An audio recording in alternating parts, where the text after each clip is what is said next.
اور دوسرے ساورن ملک کا سپریمو اس کو شہید کیا گیا 86 سالہ سید علی خامنہئی صاحب کو. ان حالات میں پاکستان تحریک انصاف یہ سمجھتی ہے کہ بہت ضروری ہے کہ 3 اقدامات فوری طور پہ کیے جائیں.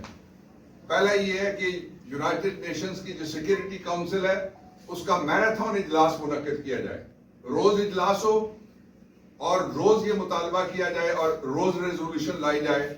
بے شک امریکہ اس کو ویٹو کرے کہ ایران کے اوپر جو غیر قانونی اور انٹرنیشنل لا کی وائلیشن والا حملہ ہے وہ فوری طور پہ امریکہ بند کرے. دوسرے 2 مطالبات ان کا تعلق پاکستان کے اندر ہے. آپ کو معلوم ہے کہ دنیا میں جتنا جنگی جنون, جس قدر جنگی جنون اور جس سے جنگی جنون موجودہ امریکن صدر نے آ کے پھیلایا ہے, اس کے نتیجے میں وہ فٹ کینڈیڈیٹ نہیں ہے جو نوبیل پرائز ہے, اور اس کے لیے ریاستی طور پر ان کو نامنیٹ کیا گیا. ریاست نامنیٹ نہ کرے تو ان کو کنسیڈر نہیں کیا جاتا.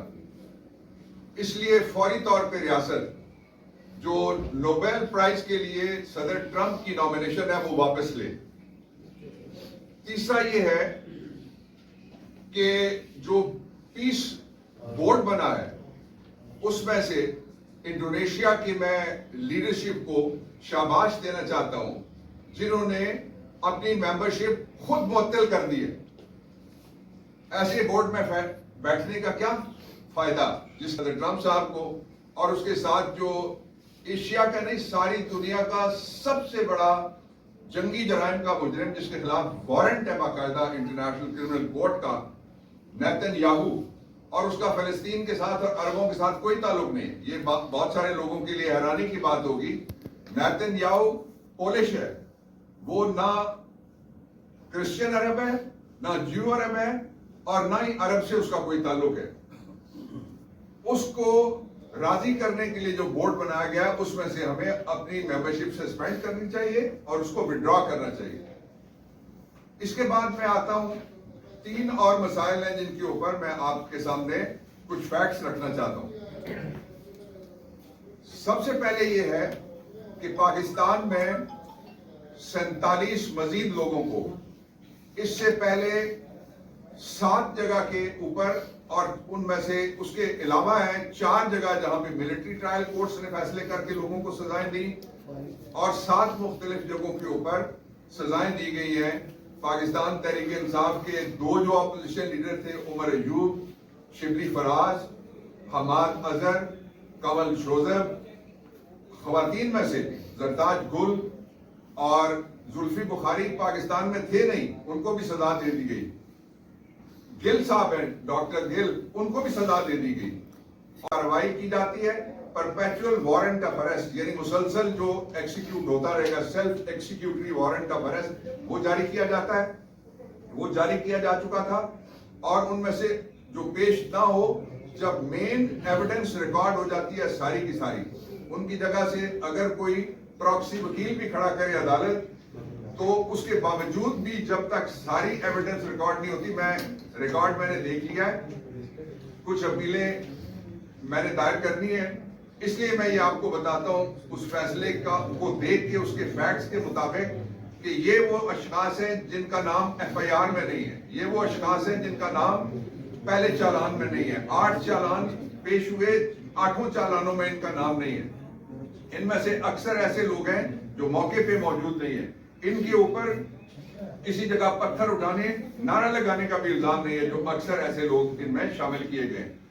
یہ سارے اس لیے کیا جا رہا ہے کہ پاکستان میں یہ بتایا جائے کہ ہم دستور کو نہیں مانتے, ہم سپریم کورٹ کو نہیں مانتے, ہم ٹرائل کو نہیں مانتے, ہم فیئر ٹرائل کو نہیں مانتے, اور یہ جتنے بھی مقدمات نیچے سے فیصلہ ہو کے آئے ان میں سے 9 مئی والے 2 جگہ کے مقدمات میں 2 مقدمے تھے میاں والی کے اور 1 مقدمہ تھا اسلام آباد کا, وہ تینوں بری کیے عدالتوں نے.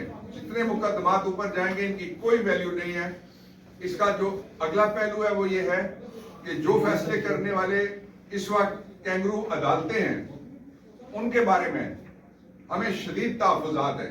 ایسے لوگوں کو بھی سزا دی گئی ہے جو لوگ پیش نہیں ہوئے اور ان کو سزائیں پہلے دے دی گئی، اور کچھ ایسے بھی تھے جن کے نام تھے ان کو کبھی بلایا ہی نہیں گیا، اور تیسری کیٹیگری وہ تھی کہ جن لوگوں نے بیٹھ کے پریس کانفرنس کی ان کے سارے گناہ معاف، وہ گنگا اشنان کر کے واپس آ گئے فوراً پریس کانفرنس کے بعد۔ اس لیے قوم کو بتایا کہ یہ مذاق ہو رہا ہے۔ اس مذاق کا مطلب یہ ہے کہ عمران خان کے اوپر، تحریک انصاف کے اوپر پریشر ڈالا جائے۔ اس کا جو دوسرا پہلو ہے وہ اس سے بھی زیادہ خطرناک ہے۔ وہ پہلو یہ ہے کہ آدھی رات کے وقت ایک ایسے ہمارے دوست، ایک ایسی پارٹی جو یہ کہتی ہے کہ ہم نے چارٹر آف ڈیموکریسی کیا نواز شریف کے ساتھ، ان کے صدر صاحب نے آدھی رات کو ایک آرڈیننس جاری کیا۔ آرڈیننس جاری کرنے کے بعد اس کو آدھی رات کو دونوں ہاؤسز سے منظور کروایا گیا بل کی صورت میں، اور اس آرڈیننس میں کیا لکھا ہوا ہے؟ اس میں ایک جو سرکاری ملازم ریٹائر تھے وہ یہاں اپوائنٹ ہوئے تھے، اس کے بعد ان کو ایکسٹینشن 3 سال کی دی گئی ہے۔ اور دوسرا خطرناک نقطہ یہ ہے کہ ساری دنیا کے اندر جو اوریجنل کورٹ سے جو فیصلہ ہوتا ہے فوجداری مقدمے میں، وہ سیدھا سیدھا سپریم کورٹ کے پاس جاتا ہے۔ سپریم کورٹ کے اوپر اتنا موٹا تالا انہوں نے لگا دیا ہے، قانون ہی بدل دیا ہے کہ اگر کوئی نیب کے مقدمے کا فیصلہ ہوگا تو وہ عدالت جس کے بارے میں کہتے تھے کہ یہ ملک میں آئینی تنازعات طے کرے گی، اب اس لیے یہ کس قدر غیر سنجیدہ ہے، لوگوں کی زندگی، لوگوں کی آبرو، security of person, security of life. میں سمجھتا ہوں، میں اپنی ذاتی اوپینین دیتا ہوں کہ اس نظام میں بیٹھے ہوئے فارم 47 والے جو اپنے آپ کو ہائیبریڈ کہتے ہیں، یہ پاکستان کے لیے سب سے بڑا سیکورٹی رسک ہے، اس لیے کہ پاکستان کی دیواروں کی حفاظت کے لیے آئین نہیں بنا، پاکستان کے لوگوں کی حفاظت کے لیے آئین بنا ہے۔ لوگوں کی حفاظت وہاں ہوگی جب دستوری راج ہوگا، جب دستوری کی بجائے ان کا فارم 47 کا کستوری راج جب سے آیا ہے، اس وقت انہوں نے پاکستان کے اندر جو انصاف ہے اس کا نام بے انصافی رکھ دیا ہے۔ انصاف کسی جگہ سے بھی نہیں ہوتا۔ کل عمران خان کے کیسز لگے ہوئے ہیں، قوم دیکھے گی کہ کتنا انصاف ملتا ہے۔ کل عمران خان کے کیسز لگے ہوئے ہیں، قوم دیکھے گی کہ کتنا ریلیف ملتا ہے۔ کل عمران خان کے کیسز لگے ہوئے ہیں، قوم دیکھے گی کہ کتنی فیئر ہیئرنگ ہوتی ہے اور کتنی ایکسپیڈیشیس ہیئرنگ ہوتی ہے اور کتنی جسٹسیبل ہیئرنگ ہوتی ہے۔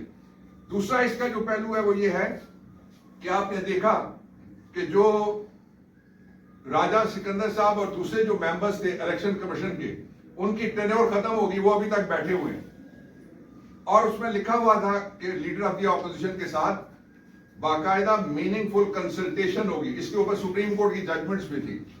جو نیب کا قانون ہے اس میں سے consultation with the leader of the opposition وہ اڑا کے پروویژن یہ سیکشن 6 میں لکھا ہوا ہے، وہ اڑانے کے بعد نیا جو قانون ہے اس کے مطابق 3 سال کی ایکسٹینشن دے گئی ہے۔